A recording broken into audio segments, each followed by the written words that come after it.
So, hello and welcome back to another hopefully very interesting story that doesn't seem to have a lot in the whole Wikipedia area about it or even anywhere on Google. I did a little bit of Google foo about this. These are the three stories that are at the end of the Strange Case of Dr. Jekyll and Mr. Hyde. And in this book, they are all attributed to Charles Dickens. But from everything that I was able to find online, none of these were actually written by Charles Dickens. This is an incorrect attribution. I don't think I said that word correctly. But anyway, it turns out, if what I have looked up is true, that Wildred the Foundling and The Miner's Daughters were both written by William Howitt, who was born in England in 1792 and emigrated to Australia. He was a Quaker and he wrote a lot of books, mostly like biographies and things, some of them having to do with just poets and things of his time, and some of them kind of dealing with like pagan religions and stuff, which is very interesting. Didn't see much else about him. And then the second story that we will be reading, Lizzie Lay, if what I looked up is correct, it is by Elizabeth Gaskell and was written in 1896. I have no idea what any of these stories are about, but it could be fun for us to discover all of that together as we venture deeper into the public domain readings and check out Wildred the Foundling by William Howitt, attributed to Charles Dickens.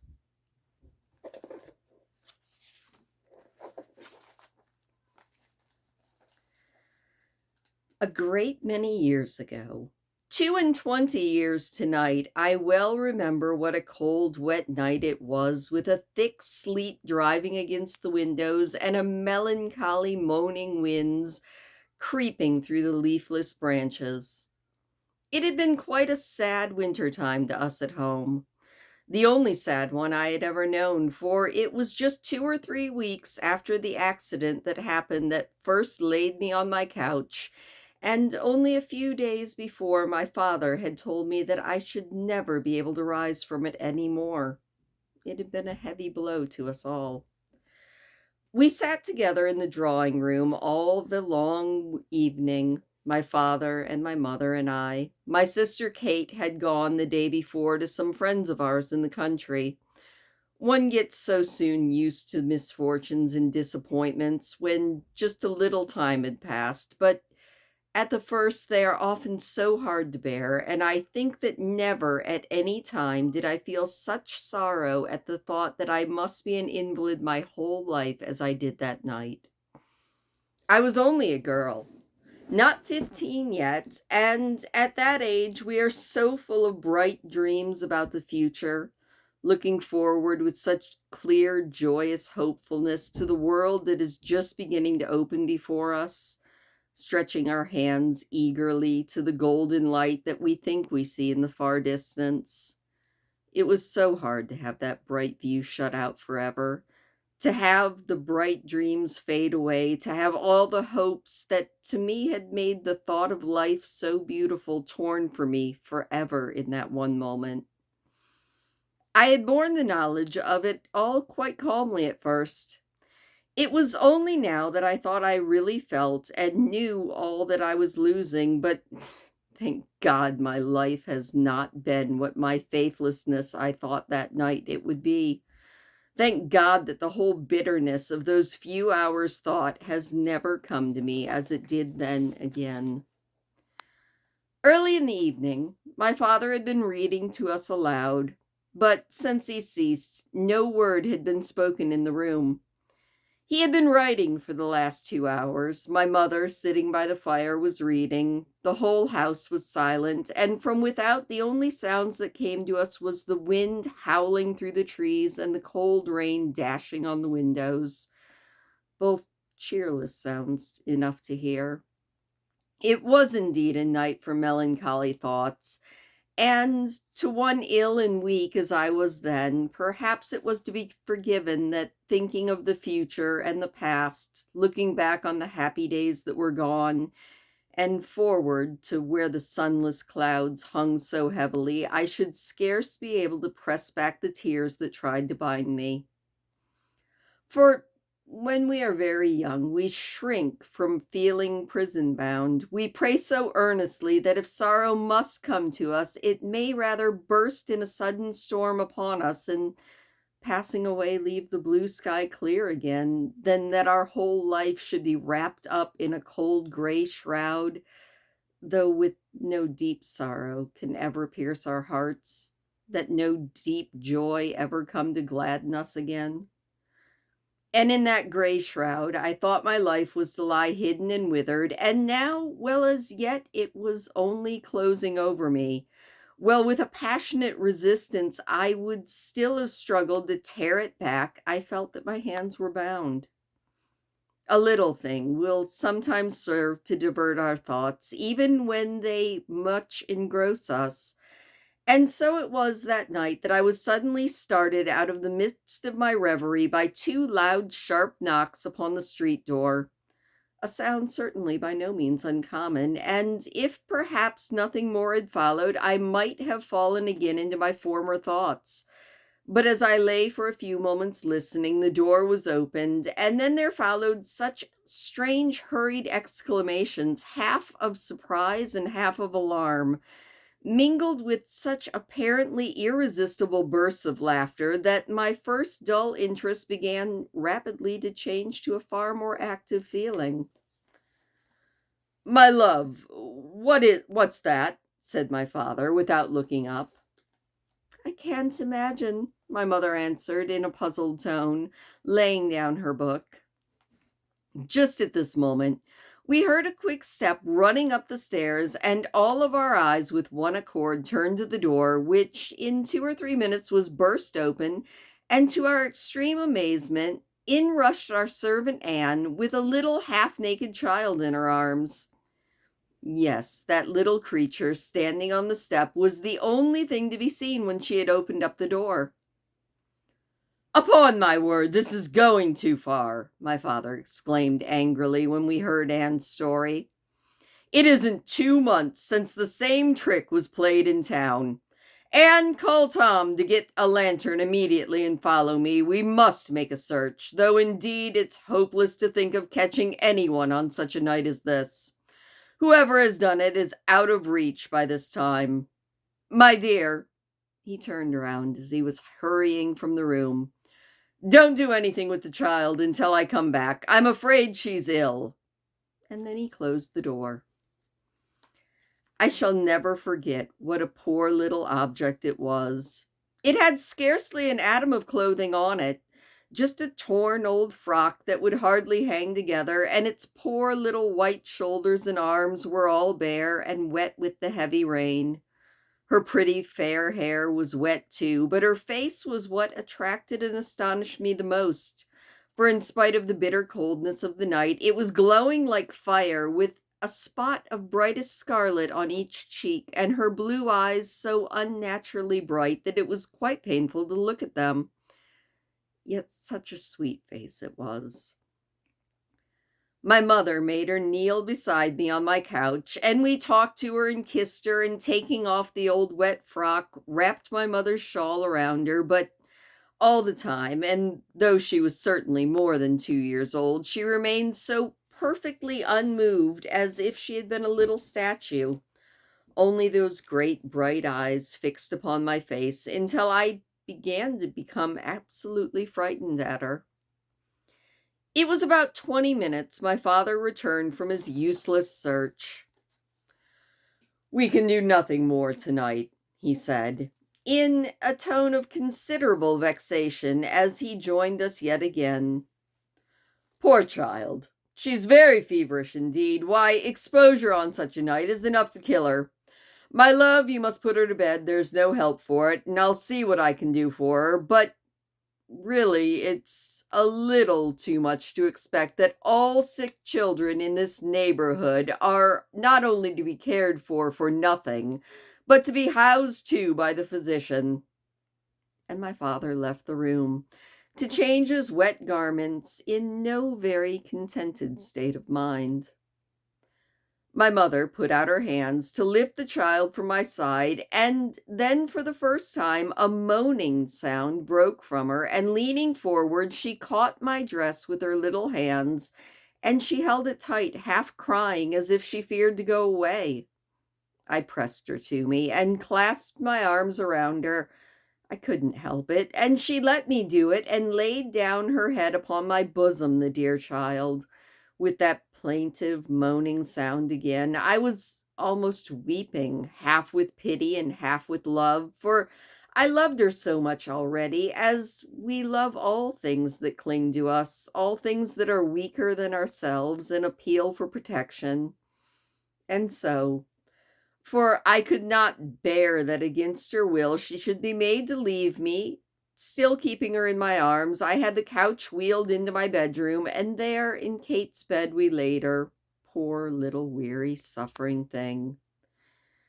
It would be too long to tell you all about her illness, for she was ill for many weeks. How patient she was, how anxious we all were for her. How, in spite of a few cross words at first, my kind father tended to her with as much care as he ever bestowed upon his wealthiest patient. How my dear mother sat up night after night with her, as though she had been her own child. How the little thing crept so into our hearts that when at last one evening my father pronounced her out of danger, even his voice was broken with emotion, and we were fairly crying, both my mother and I. Nor will I trouble you with an account of all the fruitless search that was made to discover who she was or where she came from. But one thing I must mention, because it perplexed us very much and added to our difficulty in deciding on how to dispose of her.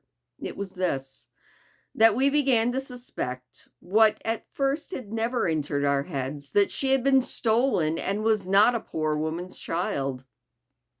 It was her own dim recollections of past things that gave rise to this supposition, but the fever had so confused all things in her poor little head that we never could reach certainty on the subject.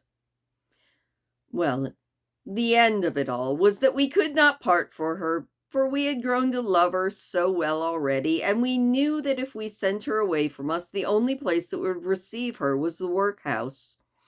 So it was quite settled that at last she should stay with us, and because she had taken to me so much from the first, they pronounced, laughing, that she should be my child, and I was so happy. I called her Fortune. Fortune Wildred, we baptized her, that should she never find her own surname, she might at least have a proper claim to ours. Of course, she must have had a Christian name before. Indeed, she said she remembered it, and declared that it was Willie, but Willie seemed so odd a name to give a little girl that we agreed it would not do, and then I chose Fortune. My little Fortune. She was so dear to me, and she loved me too so well. Young as I was, our relation to each other became in many things like that of a mother and child. It was strange that, of her own accord, from the first she called me Aunt Diana, and I so soon grew accustomed to that title, and so soon, too, fell quite naturally into calling her my child, for yet, though but a girl in years, I was becoming a woman very quickly, as I should think must often be the case with those who have their destiny in life fixed as early as mine was. For I had no other outward change to look forward to, as most girls have, and all of my business was to just settle down and be content. My life, I often think, might have been lonely and sad without my child, but with her I was very happy. It was as if I lived, with a page that sticks together, again in her, for all the hopes and wishes that my illness had crushed came into life again, but not for myself now. It was for her that I dreamed and hoped and thought, for the little bright-eyed child who loved to lie beside me with her white arms round my neck and her soft cheek pressed on mine, who loved, heaven bless her, to be with me always, who never was so happy as when even for hours we two would be left alone together, and with the perfect confidence that only children have, she would talk to me of all the things that came into her mind, gladdening my very heart with the loving things she said. They all loved her, but none as I did, for she loved none of them so well. They used to say that I should spoil her, but I never did. She was not made to be spoiled, my little Fortune, my sunny, bright-haired child. She was my pupil for the first few years, and such dear lessons they were that we used to have together, dear to both of us, though most to me. She was so good and gentle, so sorry if she ever grieved me, so eager to be good and be forgiven again, as though my heart did not forgive her always, even before she asked it. So loving always. She never wearied of being with me, the kind child. Not even when, as happens sometimes, I was too ill to bear her childish merriment, and she would have to sit quietly in my room and lower her sweet, clear voice when she spoke to me. For she would hang upon my neck then, too, and whisper to me how she loved me. Ah, I shall never forget it all. I shall never forget how good my little Fortune was to me. I may as well mention here that soon after it was settled that she should stay with us, we had a little miniature portrait of her taken, which I have worn ever since in a locket round my neck. We did this on the chance that it might possibly serve some future day as a means of identifying her. Here is the little picture now. It is so like her, as I have seen her 1,000 times with her sunny veil of curls around her. The years went on and brought some changes with them. One change, which was very sad, my mother's death. It came upon so suddenly at a time when we were the least thinking of sorrow, for when her short illness began, we were preparing for my sister Kate's marriage. It was long before the gloom and grief that her loss threw upon our little household passed away, for she was dearly loved among us, and had been the most noble and true-hearted of women. When Kate had been married about a year, my father, which drew from practice, and to be near her, we removed to Derbyshire. He and I and Fortune, we kept house there in a quiet, cheerful way together, and so the years went on until my child was about 17. In this new part of the country, we had not many neighbors with whom we were intimate, but there was one family who, since our first coming, had shown us much kindness. Their name was Beresford, and they consisted of a father, a mother, and one son who was at college. They were wealthy people with a good deal of property in the country. When we first knew them, I had not been without a suspicion, I almost think it was a hope, that Arthur Beresford and my Fortune might one day fall in love with one another, but that was not to be, for as they grew up, I saw that there was no thought of more than a common friendly love between them. And indeed, boys of 21 are generally occupied with other things than falling in love, and girls of 17, I think, generally suppose that 21 is too young for them to have anything to do with. And no doubt it is very often so. And so they remained good friends and nothing more. I remember well Arthur Beresford's return from college 2 or 3 months before he came of age, and how, on the day after, a bright June morning it was, he burst into our drawing room with the gay exclamation, "Here I am, Aunt Diana, and free for the next 4 months," and coming up to me, took both my hands in his, and looked so gay and so happy and handsome that it did me good only to look at him. He was in very high spirits indeed, for not only had he gained his freedom, as he called it, but he had succeeded in bringing back with him his cousin Neville Erlington, a fellow and tutor at Oxford, who had done him, so he said, such services during his career there, that it had not been for him that he should ever have been the happy fellow that he had been. Whether that was true or not, I did like the boy for saying and thinking so. And 1 or 2 days afterwards, Neville Erlington came with Mr. Beresford and Arthur to call on us. He was 6 or 7 years older than Arthur, and neither so lively nor so handsome, but he had a firm, broad, thoughtful brow, and deep, lustrous eyes, and a voice so deep and rich and soft that it was like the sound of music hearing him speak. I liked him from the first, we all did, and it was not long before he became almost a daily visitor at our house, coming sometimes alone, on the excuse, I know it was but an excuse, of bringing us books or news or some such thing, but often with one or other of the Beresfords. Indeed, after a little time, I knew that I, for one, fell quite into the habit of missing him if ever a day passed without his coming, for his quiet, gentle presence had in it a great charm to me, and he had fallen so kindly and naturally into my ways that I had felt almost from the first day that he was not a stranger but a friend. Nor was I the only one who watched for his daily visits or felt lonely when he did not come. My dear child seldom spoke much of him when he was away, and even when he was with us she was often very quiet, but I soon knew that both in their hearts a deep, true love was growing, and that my darling would one day be Neville's wife. And he deserved her, and she him. Timid as she was now, I knew it would not always be so. I knew that presently, when all was understood between them, her present reserve would pass away, and my Fortune, as she really was, with her bright, sunny gaiety, and her graceful, hoping woman's nature, with her deeply loving, faithful heart, would stand beside him to illumine and brighten his whole life. Such happy days those were, while those two young hearts were drawing to each other. Happy to them and me, though over my joy was still one little cloud.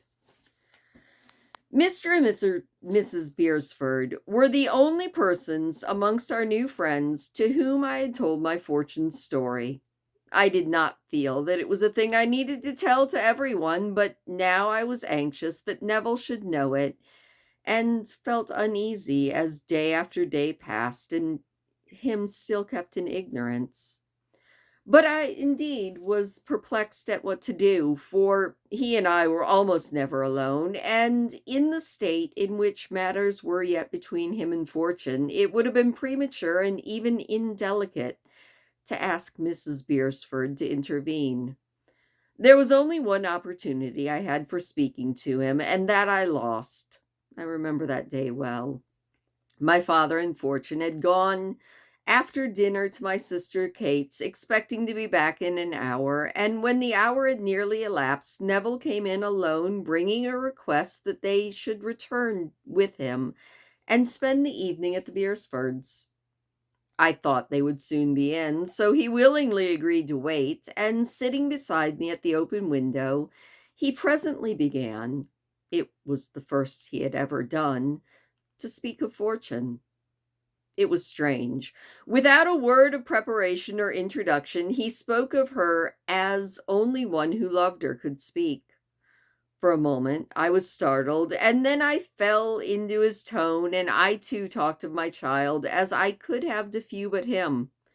There was no explanation between us, but each read the other's heart fully and perfectly. And yet not even then did I tell him Fortune's story. I longed to do it. It was on my lips again and again, but I was expecting her to return with my father at every moment, and I feared to be interrupted when once I had begun. So the time went past, and I was still vexed with myself when it was gone that my tale was untold. Though it was after sunset when they came in, Neville persuaded them still to accompany him back. I remember well his warm though silent farewell to me that night. I remember, too, when they were all away, how long I lay and thought that in the summer twilight was beautiful. I ought to have been glad, and I was glad, yet some low, sad voice that I thought I had hushed to silence years ago forever would wake in my heart again, making me break the beauty of that summer evening with my rebellious tears. It was only for a little time. For I, who had been so happy, what right had I to weep because some hope had died?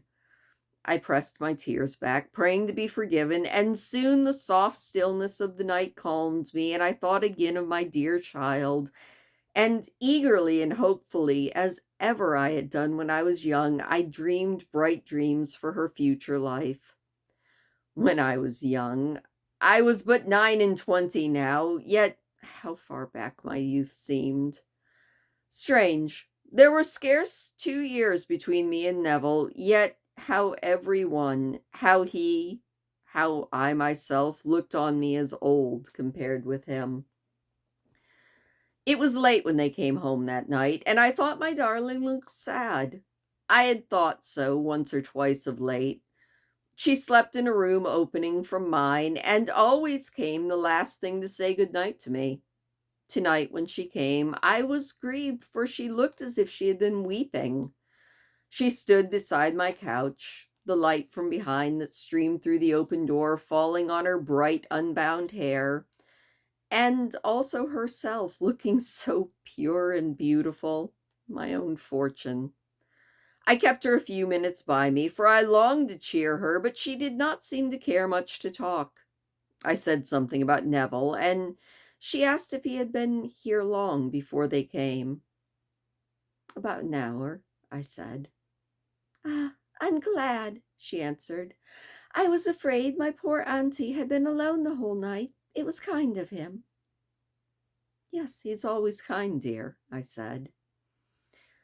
Which she did not answer, but smiled gently to herself and stood in silence with my hand in hers. Then suddenly she frightened me, for quickly stooping down, she laid her head upon my shoulder, and I felt her sobbing. At first she would not tell me why she wept, but whispered through her tears that it would grieve me, that I should think she was ungrateful, I who had been so good to her and loved her so well always. But when I pressed her earnestly, it came at last.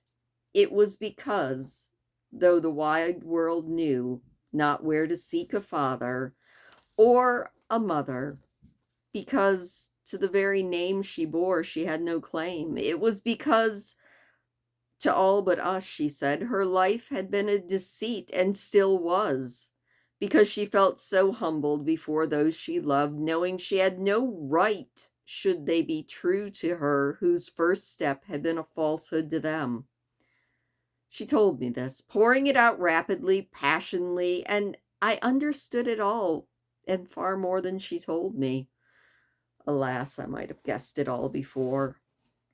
I comforted her as I could. I told her her first grief she must bear still, hopefully, if she could, and that for the rest she should not sorrow any longer, for all whose love she cared for should know what her history was. I told her to have courage, and I thanked her earnestly and truthfully for how she had spoken to me then, and presently, weeping still, but happier and full of love, my darling left me to weep, because a grief I should have known would come had fallen on me. I said that the Beresfords were landed proprietors, and Arthur their only son, so his coming of age was to be a great day.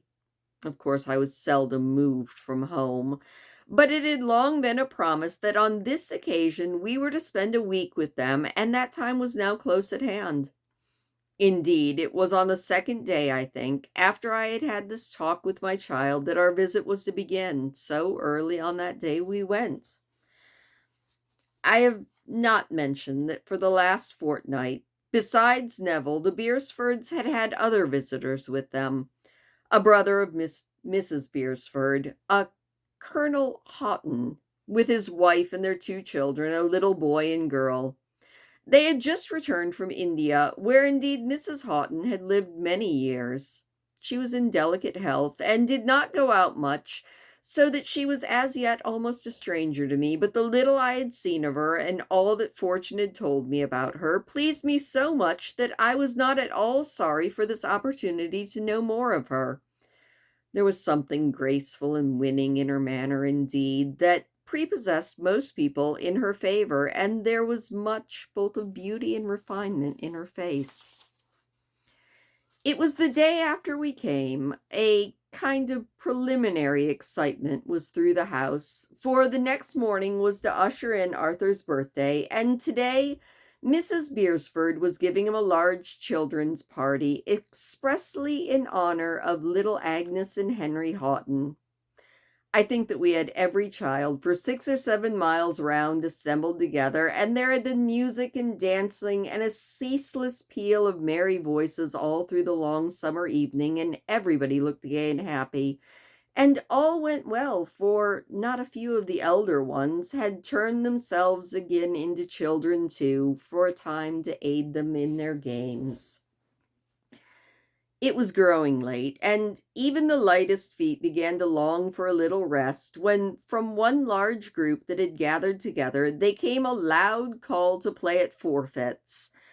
And in 2 or 3 moments, they were all busy gathering pretty things together to pour into Fortune's lap, and then they merrily began the game and laughed and clapped their hands with delight as each holder of a forfeit was proclaimed.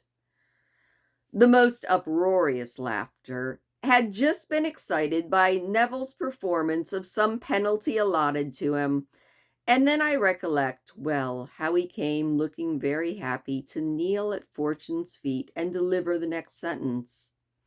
She held up a little ring, and when she asked the usual question, what the possessor of it was to do, he answered gaily, "To give us his autobiography."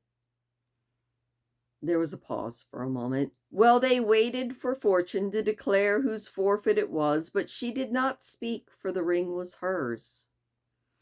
Neville had risen from his knees, and seeing it, he exclaimed, laughing, for he knew it, "What, Mrs. Wildred, this has fallen to your lot?"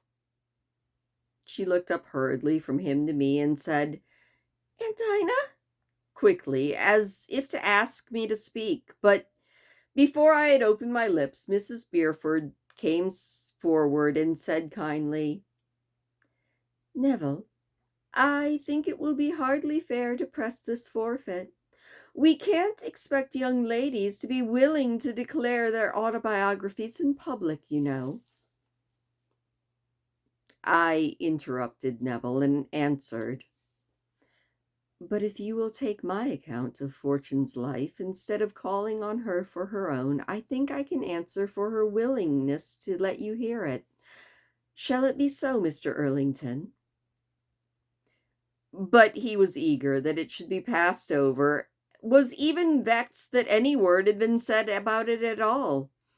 I understood his delicacy well, and I thanked him for it in my heart, but I know what my child's wish was.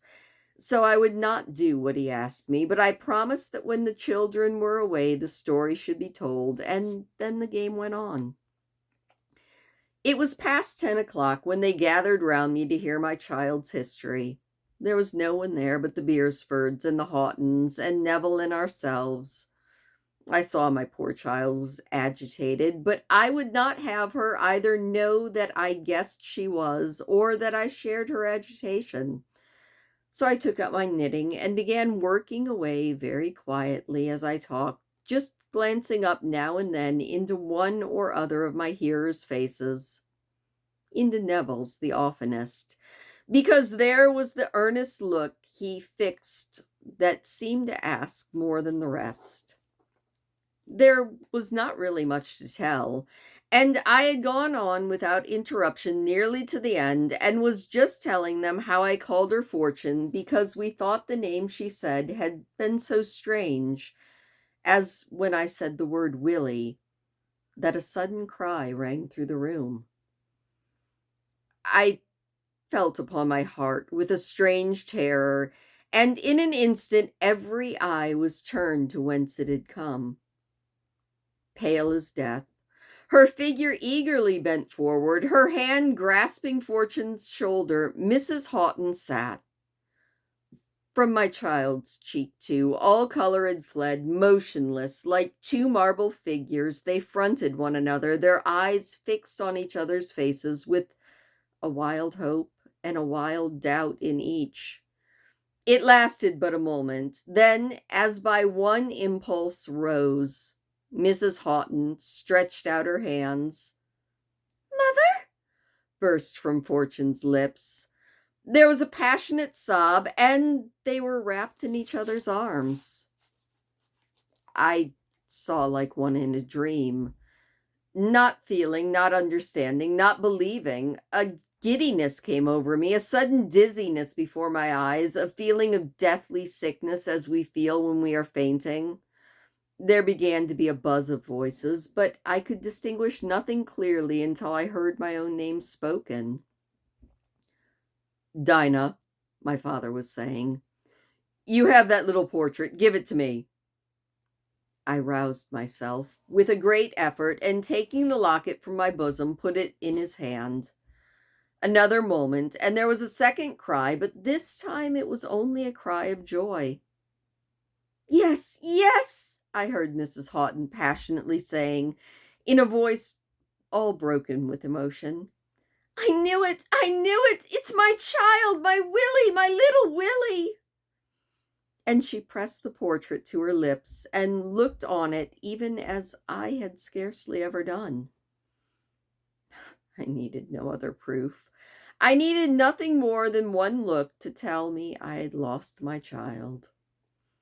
Mrs. Houghton sank upon her seat again, and my darling was kneeling at her feet, clasping her hand and weeping. They spoke no more, they nor anyone. Then, when a minute or two had passed, Colonel Houghton raised my child kindly from the ground, and placing her mother's hand in hers, led them silently together from the room.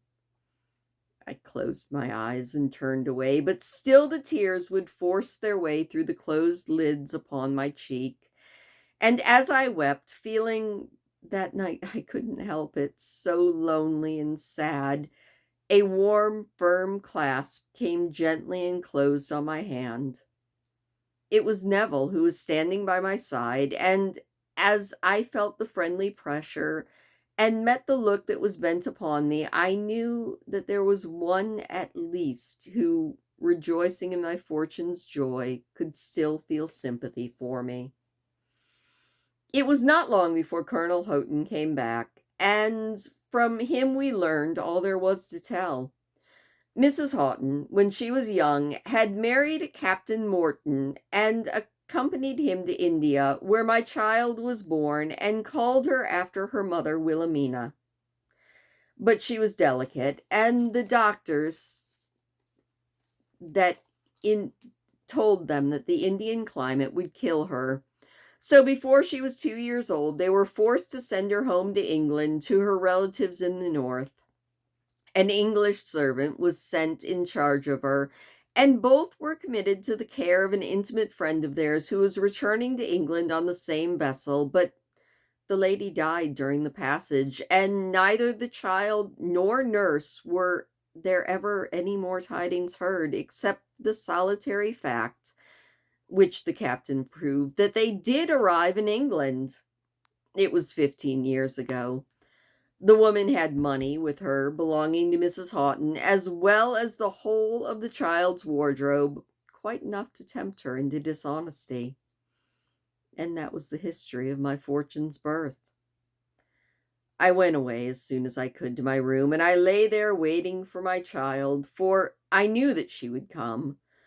The moonlight streamed in bright and soft, and the shadow of the trees without the window came and waved upon my couch, rocking gently to and fro with a low music like the song of rest. It stilled my heart, that quiet sound, and lying there alone, I prayed that I might have the strength to rejoice and not mourn at all. And then, after a long time, I grew quite calm and waited quietly. My darling came at last, but not alone. Her mother entered the room with her, and they came together, hand in hand, up to my couch and stood beside me with the moonlight falling on them and shining on my child's white dress as if it were the robe of silver. We spoke little, but from Miss Houghton's lips there fell a few most gentle, earnest, loving words which sank into my heart and gladdened me, and then she left me with my child alone. My darling clung around my neck and wept, and calmer now myself, I poured out all my love upon her and soothed her as I could, and then we talked together, and she told me all her joy. And there were some words that she said that night that I have never since forgotten, nor ever will forget. Words that have cheered me often since, that live in my heart now, beautiful, distinct, and clear as when she first spoke them. God bless her, my own child. Bright as ever, the sun rose upon an August morning, did his first beams through our windows to welcome Arthur's birthday. There was nothing but joy throughout the house, and happy faces welcoming each other, and gay voices and merry laughter making the roof ring. There are few days in our lives which stand out from all the others, days on which it seems to us as if the flood of sunlight around us is gilded with so bright a glory that even the commonest things on which it falls glow with a beauty we never felt before. Days on which the fresh breeze passing over us and sweeping through the green leaves overhead whispers ever to us to cast all sorrows from our hearts, for that in the great world around us there is infinite joy and happiness and love. Such a day was this, and bright and beautiful, with blue clear sky, with the golden sunbeams, with the light laughing wind. It rises in my memory now, a day never to be forgotten. I was not very strong, and in the afternoon I had my couch moved into one of the quiet rooms and lay there resting, with only the distant sound of gay voices reaching me now and then, and everything else quite still. I had not seen much of my child during the morning, but I knew that she was happy, and so I was quite content. And indeed, I too myself was very happy, for the sunlight seemed to have pierced my heart, and I felt so grateful and so willing that all should be as it was. I had lain there alone about half an hour when I heard steps upon the garden walk without. The head of my couch was turned from the window, so I could not easily see who it was, but after a few moments they came near, and Fortune and Neville entered the room by the low open window. I was longing to see my child, I said softly, and with a few loving words she bent her head down over me, kissing me quickly many times. Neville stood by her side and, smiling, asked, "Will you not give me a welcome too?" I said warmly, for I'm sure I felt it, "You know that you are always welcome." He pressed my hand, and after a moment's pause, half serious and half gaily, went on. "Aunt Dinah, I've come to ask a boon. The greatest boon I ever asked of anyone. Will you grant it, do you think?" I looked at him earnestly, wondering, hoping, doubting, but I could not speak, nor did he wait long for an answer, but bending his head low, "Will you give me," he said, and the exquisite tenderness of his voice is with me still, "will you give me your fortune, to be evermore my fortune and wife?" I glanced from him to her. I saw his beaming smile as he stood by her, and her glowing cheek and downcast eyes, and then I knew it was true and tried to speak, but They were broken, weeping, the most imperfect words, saying, I well know so faintly and ill the deep joy that was in my heart, and yet they understood me, and whispering, God bless you. Neville stooped then and kissed my brow, and my darling pressed me in her arms, and gazing in my face with her bright, tearful eyes, I saw in their blue depths a whole new world of happiness. A few more words will tell you all the rest. My child was very young, and Neville had little beside his fellowship to depend upon, and that, of course, his marriage would deprive him of. So it was settled that they should wait a year or two before they married, and at the close of the autumn they parted. Neville, who had been some time ordained to go to a curacy near London, and Fortune, with her mother, to relations farther north. It was to me a very sad winter, for I was lonely without my child, but I looked forward hopefully, and everyone was very kind. And in the spring, unexpected happiness befell us, for driving near us, Mr. Beresford's gift became vacant suddenly, and before it was quite summer again, Neville was established as the new rector there, and then my darling and he were married. There is a little child with dark blue eyes and golden hair who often makes sunshine in my room, whose merry laughter thrills my heart, whose low, sweet songs I love to hear, nestled by my side as she sings to me. They call her Dinah, and I know that she is my darling's little girl, but when I look upon her face, I can forget that 20 years have passed away, and still believe that she is my little Fortune, come back to be a child again. Well, that was an interesting and quite sweet little story. I don't think I've ever read one quite like that. I also don't know why that was attributed to Dickens, because it doesn't feel like any Dickens I've ever read, but then again, the only Dickens I've ever truly read is possibly A Tale of Two Cities, and everything else is just cultural osmosis. But I liked that story. That was actually kind of sweet. And it felt much more complete in itself. Let me know what you thought of that one. I really liked it, and I'm kind of curious to see what the next one that we read, which will be Lizzie Lay by possibly Elizabeth Gaskell, and again attributed to Charles Dickens. So look forward to that one, and I will see you then.